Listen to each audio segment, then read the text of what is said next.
Hi. Hi. We are chatting with Karen Palmer, our wonderful, amazing Director of Technology.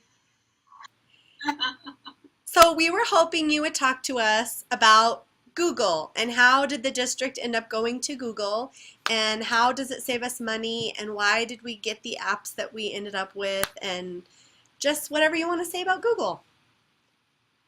Okay. Well, let's see. We started out testing Google when it was still in beta because we saw that it was a great collaboration tool and wanted to keep it in mind as something we might want to do in the future. And then about a couple of months before they went into production, the board came to me and said, you need to find ways to make cuts to your budget, but that don't affect education. In fact, whatever cuts you make should enhance what you're doing. So I immediately thought of Google and let's see what it can do for us. And so I started doing some research, and at that time we were running Microsoft Exchange. We had 3 servers in the district that took care of all the different pieces and parts of it. And so what we really had to look at is, okay, how much do the licenses cost us, not only for Microsoft Exchange, but for the client software like Microsoft Outlook, and back then it was Entourage. Mm-hmm. Then we had to look at what is the electricity costing us to run those servers. What about overtime? So if we have to do updates to the servers, or if we have to do maintenance, or if the servers go down, we need to have people come in and at night or on the weekends to work on them.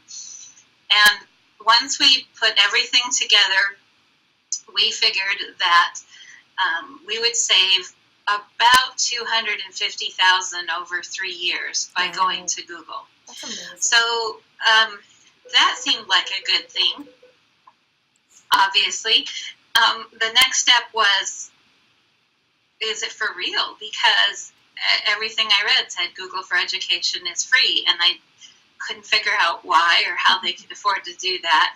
And I ended up talking with Google directly, and they explained that their founders graduated from Stanford. They were very grateful to the education community. They started Google with a grant from Stanford, so they wanted to pay back and in a good way the education that they received and the advantages that they received as part of their education.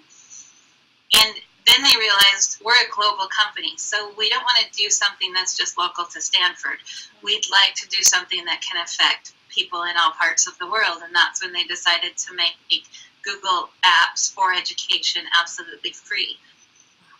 When we started, everybody got 7 gigs of space for their email, which was huge because we were only giving them a teeny tiny piece of that.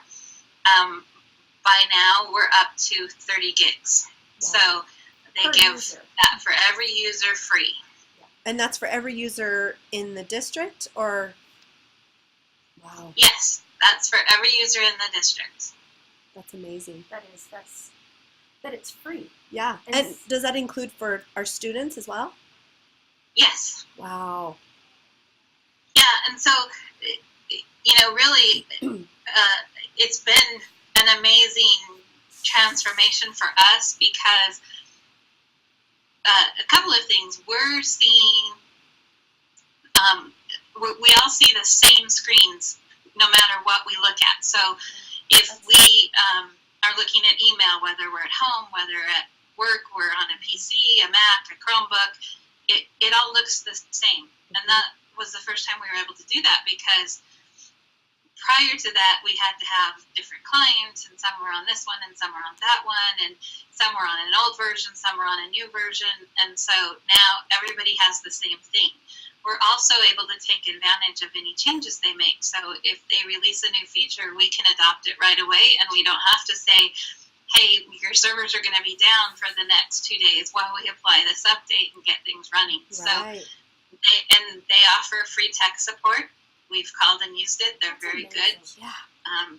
So it's been a great change for us. We now don't have to really worry about email, calendar contacts. Those just work. And then since then, we've really seen it change a lot of the classroom integration because it's so much collaboration that can go on with Google. And it's, as technology integration specialists, I would say for us, it's a lot easier to teach when it looks the same, whether you're using a Mac lab or Chromebook lab or a set of PCs or whatever it is. The fact that it always looks the same, it makes it a lot easier to teach it. Absolutely. To teachers and to kids. Yeah. Well, and the great thing too is that when kids go home, if they have a computer or if grandma has a computer or they go to the library, it looks the same for them as well. So they can do their homework from anywhere that has an internet-connected computer. So it's the best non-investment we've ever made, right? Exactly. So would you mind speaking just a little bit about your new adventure? Well, at the end of the month, I'm going to be moving to Missoula, and I'm going to work for a company called LMG Security in Missoula, and I will be their Director of Forensics and Education / IT Services. Digital forensics, the best way I can describe it is it's like archaeology without all of the dirt and hot sun. So you get into the hardware and you dig out artifacts.